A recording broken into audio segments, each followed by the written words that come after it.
What we do is we help find those imbalances, correct any movement pattern issues, and strengthen those muscles. It's important to have the correct exercise prescription too. I would recommend someone going to a private practice. Typically that means that you're getting treated one-on-one. Or if you go into a lot of other physical therapy clinics, you're going to be treated with 2, maybe 3, 4 other patients. Hello there, Orthopreneurs, and welcome to another episode of the Orthopreneurs podcast. Today, I'm joined by somebody I think you're going to find really, really interesting. And as you learn about her story and the information she's going to bring to us, I think you're going to really appreciate it and actually maybe be able to apply some of it in your day-to-day life. And so, welcome to Jennifer Frankoski from Charlotte, North Carolina, physical therapist extraordinaire and pelvic. What am I going to say? I've left it at the wrong word when I say pelvic. Pelvic. How would you finish it? And what, you're an expert in pelvic floor therapy and orthopedics. There you go. It's really bad when you leave a sentence hanging off the word pelvic because it could go one of many, many, many different ways. But for those who've listened to the podcast before, you've heard my several interviews with Dr. Jeffrey Galvin from the Charlotte area. I know personally many, many of you who've gone to go see his clinic for longevity, for wellness. He certainly takes an approach that's radically different than what most of our primary care physicians are doing. And let's be honest, most of them are doing the best they can, but they get 5 minutes. The statistics say they get 5 minutes per patient interaction. And it's a little different when you go to Jeff and you spend 2 full days with him. And maybe, just maybe, some of you listening have gone from Jeff's office to Jennifer's office because she does see people who travel from out of town to help them not just with pelvic floor health, but also if you're an athlete and you're injured, she can help with that. And so I'm excited to dive into some of these issues because the people listening, Jennifer, as a whole, are pretty health conscious. And a lot of them are serious athletes. And so I think we're going to hit some great topics today. So I'm excited. Awesome. And if I ever come to Charlotte, I promise I'll come by and say hi. And I'll challenge you to a muscle up competition. How's that? Okay, sounds good. No way. I'm in. No, I don't. She's a CrossFitter, folks, and I just had to throw that out there. Whenever anybody looks at you now and goes, "Sure, okay," you don't want to go against them in a competition. I was kind of hoping you'd say, "I'm not really that good." You just looked me square in the camera and just said, "Bring it on!" Like, no, thank you.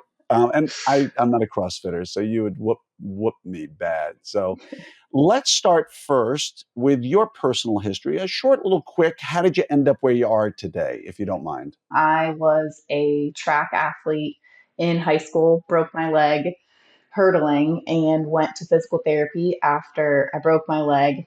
Spent my whole summer of my junior year in therapy, fell in love with it. After I came back that year stronger than ever and went to states in the hurdles. And from then I was like, let's explore physical therapy more. I was one of the only patients that loved it when I went. So that's a short, in a nutshell. That's awesome. I love physical therapy. Who doesn't want to get healthier? Some people don't want to put the work in, but I totally get that. But it's funny how our experiences when we're younger can really impact where we end up. Because if you ask orthodontists, what made you become an orthodontist? I would say, just anecdotally, at least 50% say, I went through braces and it changed my life. And so I started working in their office. And it's just amazing how those early interventions can really make a difference in where you end up for the next 50, 60, 70 years of your life. Right. And so you're a physical therapist, but not in the traditional sense of physical therapy. All right. You have your doctorate in physical therapy, your DPT.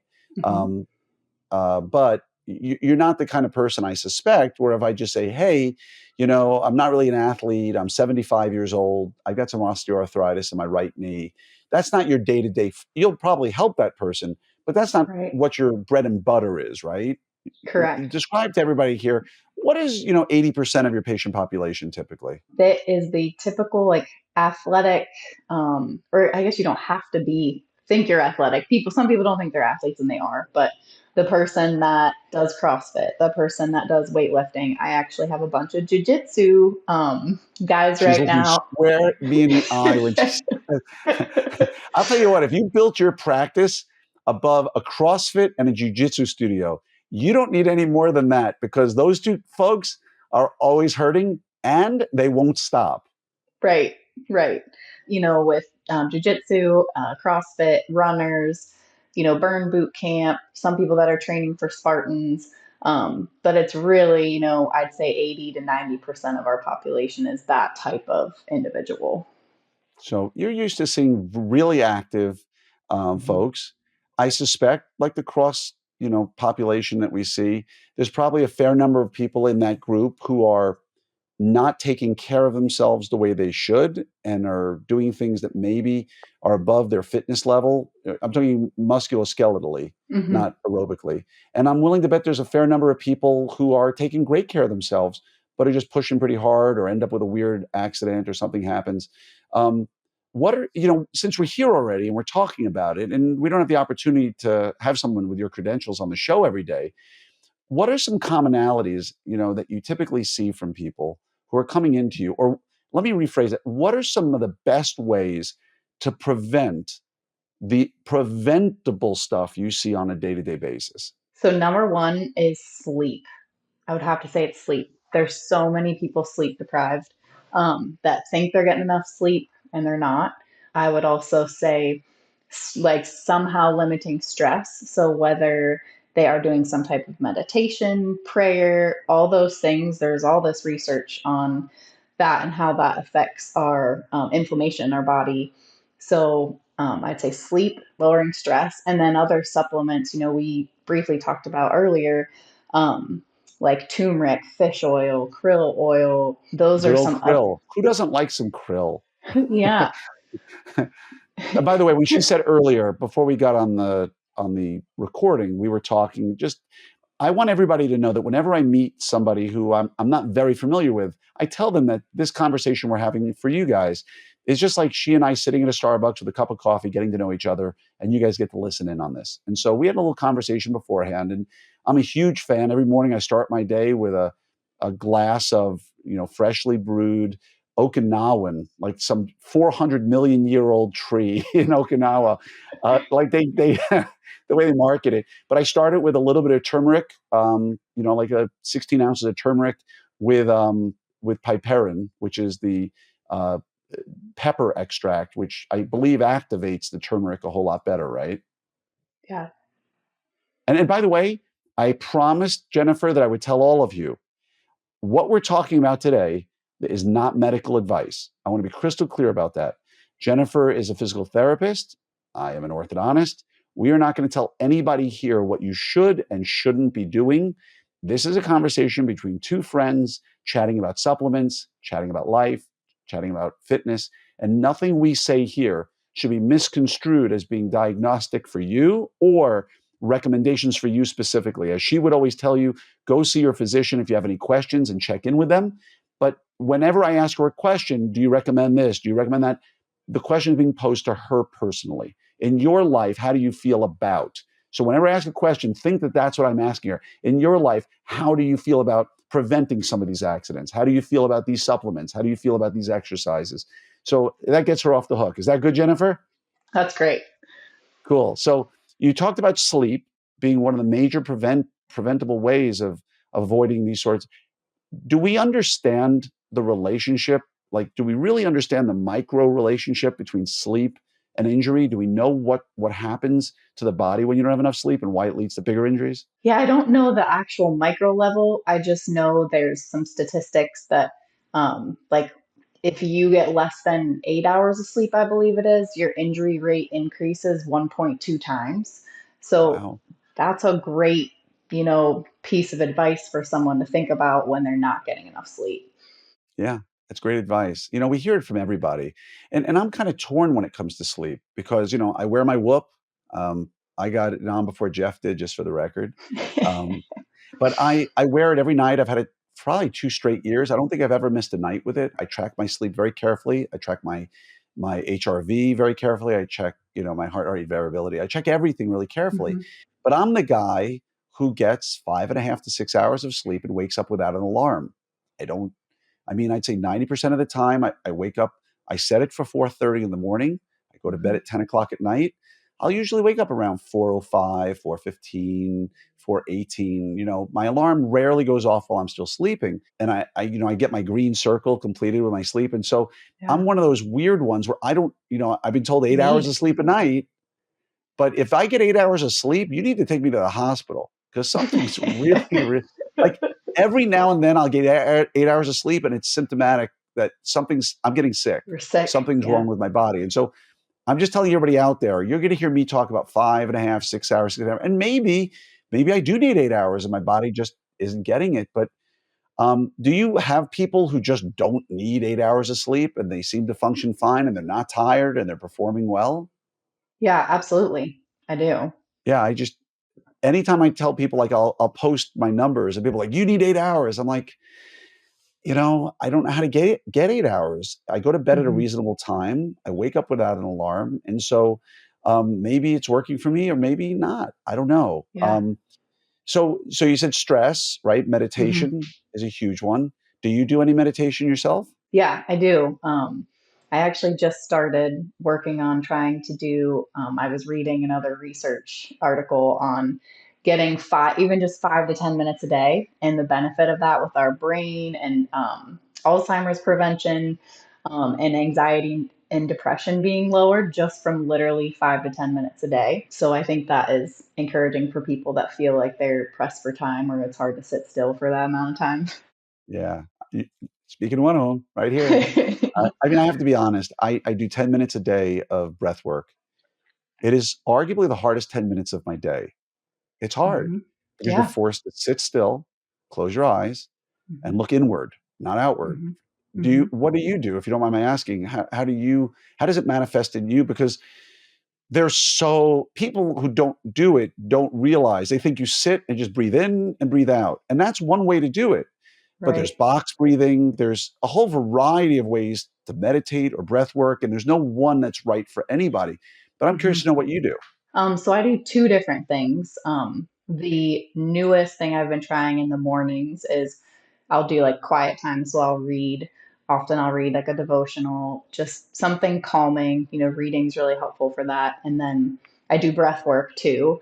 Often that's before bed because it really helps my ANS recovery, too. And I'll do like pursed lip breathing. So it helps you be able to inhale longer and exhale longer. So you're literally breathing in like you're sucking through a straw, and it helps you inhale longer and exhale longer and Nice. slow your breaths and lengthen them. So that's what I've been doing a lot more of. I started mindfulness, maybe? I don't Mhm. recall. But basically it was, and I might be saying the wrong one, so I'm so sorry if I'm giving the bad name, but it was a guy who narrated, and he took you on a journey where every day it was 5 minutes. And today we're gonna work on this, and let me tell you about this, and today we're gonna work on this. So now let's do this. And we no more than 5 minutes. And it got me started with the idea of breath work, and something I was introduced. There were some things I didn't like, right? He would try Mhm. to really get you into meditation, and there were Mhm. parts of meditation where he wanted you to think about mortality, and Mhm. I was very uncomfortable with it, and Mhm. it didn't bring me any peace. And I've had friends who've heard me say that, Glenn, lean into that, because if it brings you discomfort, you need to know more. And I'm like, no, I'm 56 years old. I don't have to do anything I don't want to do. If it gives me discomfort, I'm going to stay away Yeah. from it potentially, because Right. I don't want to visualize my own death. I don't want to visualize, Mhm. I'm too close to it. If you're Mhm. 30, it's easy to visualize your death. When you're in your late 50s, you don't want to visualize your death. But it got me into the idea of box breathing, which really, when I heard that Navy SEALs do it before missions, Mhm. that a lot of competition athletes do it before mission. So box breathing became my thing, and I started with 4 seconds on each side of the box. Then I went to six, then to 10, and then I dropped back now. And 6 seconds for each side of the box works Mhm. really, really well for me. And I'll try the purse. You call it purse breathing? Pursed lip breathing. So it's like you're like sucking through a straw. Yeah, I'm gonna try to add that into it. And again, I do my 10 minutes while I'm sitting directly in front of a red light machine, right, for Mhm. my whole body. Because I try to do about 40 minutes of red light every day, and 10 minutes of it is with me facing it straight on while I do my box breathing. Because I'm not going anywhere, and my eyes are Mhm. covered with swim thingies, Covered. Mhm. the tanning goggles. And so I figured, why not do, two things at Both. once? I drink my turmeric, get in front of the red light, and it allows me to stay a little more active. What are your personal thoughts on red light therapy, or what you've learned in the studies? Do you know anything about it at all as a healing modality, so to speak? Yeah, I know a little bit about it. The everything that I've learned about it is that it can be helpful for anti-inflammatory as well as like cell regeneration, to supposedly speed up the healing process. So I think it's awesome you're tagging it up with your breathing. It just, you know what? We're all doing the best we can, right? Hmm. Um, and so let's talk about your real focus, right? Pelvic, can I call pelvic health? Pelvic, Yeah. Yep. yeah. You can tell I'm not uncomfortable with it, but there's a lack of comfort here because I don't even really know a lot about it. Hmm. First of all, what are we defining this as, right? What does it mean when you talk about it? And what kind of patients you're treating? Does it apply only to people who are injured? Because you and I talked before we came on the air that through jujitsu, I've had some really good tears off the pubic bone, right? Because your Hmm. guard, I mean, it's classic. Legs are wide. You're trying to bring them Yep. together. Um, Hmm. and those have really been slow healing, but I've gotten through it, thankfully. But I don't know if that's part of what we're discussing. So, is it just injuries, or is it something we can do day to day for health? I know there's a bit of a leading question because I kind of know the answer, but Yeah. please jump in a little bit and first define what are we talking about in Mhm. general. You can dive as deep as you want to it, and then let's Okay. talk about injuries and how we deal with them and health as well. Hmm. Yeah. So pelvic health, it is wide. It's a wide range of things because there's pelvic organs in the pelvis. So, pelvic health can be simple stuff as like people think, urinating and defecating. So that's part of pelvic health. We also have our lymphatic system that ties in, near our groin. We have our trunk that attaches to it. So our pelvis can be a stability point. Specifically, as physical therapists, we're looking at pelvic health as the muscles of the pelvic health. So we think about the musculoskeletal components of the pelvis. Obviously, the bladder ties in with that because some people can have symptoms of urgency, leaking. We don't have to have an injury to focus on our pelvic health. We do treat a lot of pregnant and postpartum athletes as well because they are who we most commonly hear about pelvic health issues per se. But that's hopefully that kind of defines it quickly for you. No, it's great. What are the most common, I guess let's just dive into it, so to speak. And what is your typical patient you see, or is there no such thing? I mean, like, what are they presenting to you for? For the typical pelvic health side, usually it's a female struggling with urgency or urine incontinence. It Got it. can be issues with bowel movements, it can be issues with constipation. And then that all ties in with we see a lot of people that we help with diastasis recti, and diastasis recti can be males or females, which is That like does the not. It has separate. the word recti in it. It does not sound good. It's the Nobody ever core. referred to the rectum in a good way. Well, that's not even the rectum. This is the ab separation. Diastasis recti Okay. is, It took yeah, me in the wrong direction. I I figured if know. I'm there's one sorry. rectum, then there's two recti. uh, yeah, so not even, that's not even really, and I shouldn't say not related to the rectum, but that term is related to ab separation. Got it. I Um, know somebody who went through that recently. okay. Yeah. So it can happen in males or females. So we can help people with core strength that ties in with the pelvic health. Got it. Um, So I know So it you sounds like asked. there's a lot of dysfunction and there's a Hmm. lot of proactivity, right? So it Correct. sounds like you talked about just you know, uh, defecation, urination, right? Those will manifest itself as a problem. And Hmm. I doubt there's many people who are going to come to you and go, you know what? I'm peeing and pooping just fine, but I want to work on getting it better, right? Like Yeah. nobody's ever going to say I'm Yeah. pooping fine, but you know, let's make Yeah. my life even better because Right. nobody Right. said that. But I Yeah. suspect, my core issue is weak, and it's Hmm. affecting it. I assume lymphatic drainage can be an issue at times with certain people. Hmm. The person I'm talking about had a baby, and so then they had the uh, what diverticulus recti, The diastasis recti. diastasis, Hmm. diastasis recti. I'm just being a moron today. No, you're not. Um, but diastasis recti. So again, I assume some of it is proactive and some of it is reactive. So if we Correct. want to have good, proper pelvic health issues. And Hmm. again, let's be honest, you say the word pelvic, Hmm. I'd say the overwhelming majority of population thinks female, right? Right. Because who goes for a pelvic exam, right? I Hmm. personally don't know any guys who've had a pelvic exam anytime recently.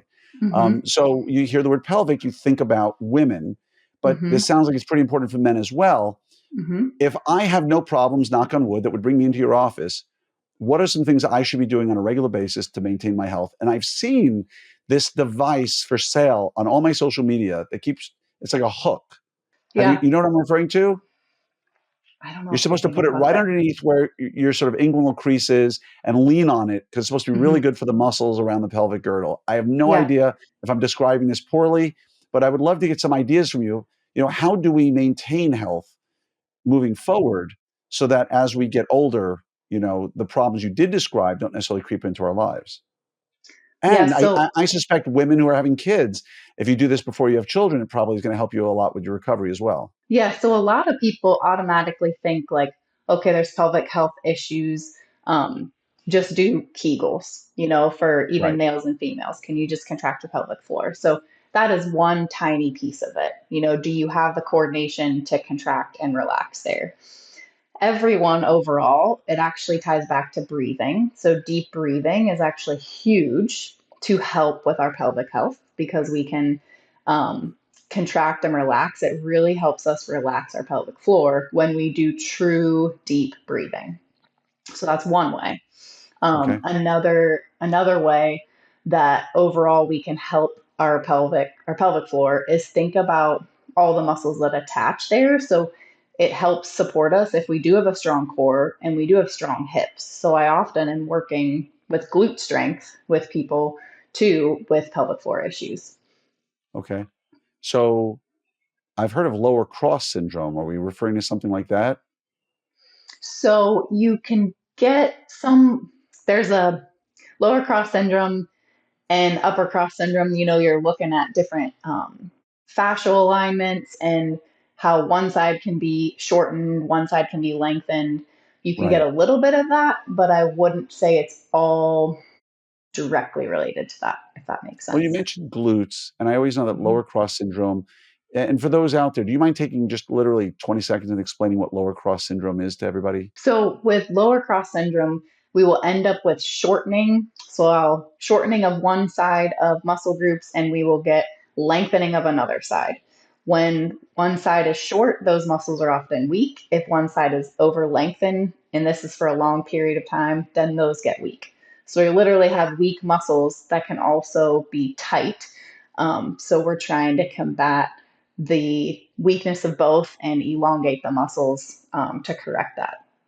And they call it cross because if you took somebody from a side position, you're looking at them from the side, you draw a cross, the muscles above the pelvis are going to be weaker, and the muscles posterior to those in the lower back, think of somebody curled out with their butt sticking out and a lordosis of the lower spine, right? So the belly sticking out, the butt sticking out, but the lower back is in, and the hem and the sort of below the pubic bone is in.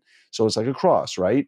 The upper left and lower right are let's say weak, and the upper right and lower left are strong. If I haven't confused everybody out there by now, uh, but essentially, it can manifest itself as back problems. It can manifest itself as hamstring problems. It can manifest itself, but it means that some muscles have been shortened and others have been lengthened. And again, all the things you're talking about seem like they'd work perfectly with it. Um, so we're talking about sleep. We're talking about supplements. What else? Anything else you can recommend to people? Like when people come into you and you're trying to help them, breathing exercises, meditation, we're talking about all those other things, but what are you doing for them to help them along? Because again, there are people listening right now who may be facing some of the issues you're talking about and don't even know where to turn for it. Mhm. Um, and so that's the second part of the question is, can they just go to a local physical therapist who's going to know what to do? But how do you find somebody to help you with this? So I guess number one, what do you do typically? And number two, how do you Mhm. find somebody? What do we do typically? One, we're going to look at the whole body as a big picture. So the whole body works as a kinetic chain. So someone might come in with shoulder pain and it could be coming from their neck. Or someone could come in with pelvic floor symptoms and we're actually looking at their core and their hip strength too. Um, So, what we do is we help find those imbalances, correct any movement pattern issues, and strengthen those muscles. It's important to have the correct exercise prescription too. So, that's where, kind of tying into question two, how do you find someone? There are a lot of physical therapists out there. There's a lot that are amazing, there's a lot that aren't so great and give us a bad name. So, you It's want the to. same in every profession, unfortunately. It was the same in dentistry. It's the same in orthodontics. Although the good news is in orthodontics, I think the overwhelming majority are very, very competent. And I think there's very few who aren't. But Mhm. sorry for interjecting That there. that's okay.